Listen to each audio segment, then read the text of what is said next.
El Wendigo es una criatura mítica de las leyendas algonquinas. Algunas sostienen que se trata de un espíritu que, en determinadas circunstancias, logra materializarse e incluso poseer el cuerpo de un ser humano. Casi siempre el Wendigo es descrito como un ser diabólico, aunque nadie, salvo sus víctimas, saben cómo es realmente. El Wendigo se anuncia en el aire, se presiente como un viento que paraliza la naturaleza durante los meses de invierno. Nunca deja señales de ataque, salvo quizás sus huellas. Algunos sostienen que el Wendigo toma de la mano a sus víctimas y los obliga a correr a la par de la suya. Las zancadas, cada vez más espaciadas, denuncian una velocidad normal para un ser bípedo. Las pisadas humanas pronto se deshacen en la nieve, incapaces de seguirle el paso, hasta que ambos se pierden entre los árboles. Otros afirman que el final de su rastro indica el lugar preciso en donde el Wendigo elevó por los aires a su víctima. ¿Acaso para devorarla en las heladas fronteras del cielo? Originalmente el Wendigo encarna el tabú del canibalismo, hecho que se confirma por los propios pueblos algonquinos, quienes consideraban que todo aquel que probara carne humana, aun en circunstancias de extrema necesidad, tarde o temprano se convertía en un vehículo del Wendigo. Este mito, cuya antigüedad sería difícil de calcular, fue adoptada por la psiquiatra, la psicosis Wendigo. Es un diagnóstico poco habitual que combina tanto el desorden cultural de canibalismo, es decir, el impulso obsesivo por comer carne humana, incluso la propia, y el miedo de convertirse en víctima de tales obsesiones. Esta condición, sostienen algunos especialistas, ocurre con cierta frecuencia en el pueblo algonquino.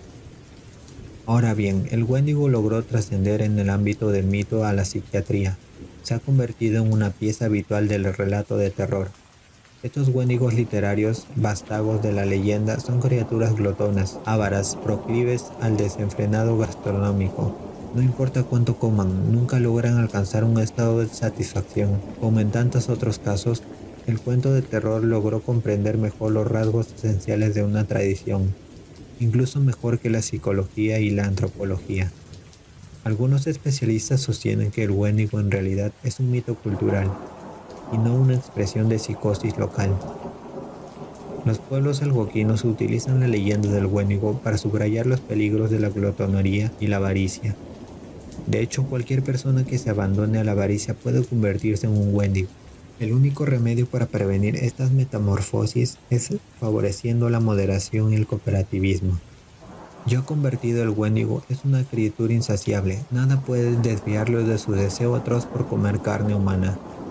En este sentido nos recuerda a los viejos vampiros de las leyendas europeas, quienes prescindían del refinamiento y la elegancia del romanticismo y se entregaban gozosamente a los excesos de la voracidad.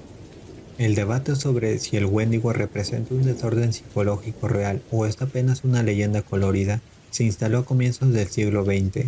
En cierta forma aún continúa desarrollándose, aunque cada vez con menos adeptos. En realidad, esta malinterpretación del mito angolquino reafirma la inteligencia e intuición de este pueblo. En última instancia, el Wendigo es un símbolo de la avaricia del hombre blanco, un ser incorpóreo, translúcido, que no parece atado a las leyes de la naturaleza, a sus ciclos y cambios estacionales, y que en cambio es gobernado por una insaciable voracidad por cosas que no necesita realmente. La primera mención literaria del Wendigo se produjo en el clásico de Henry Wadsworth, La canción de Hiawatha, fechada en 1855. Ahí se habla de los Wendigos, una raza gigante de horrorosos.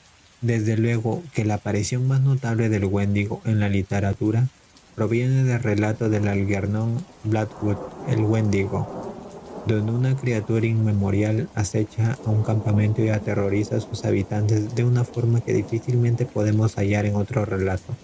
Stephen King menciona de pasada al Wendigo en la novela de terror Cementerio de Animales,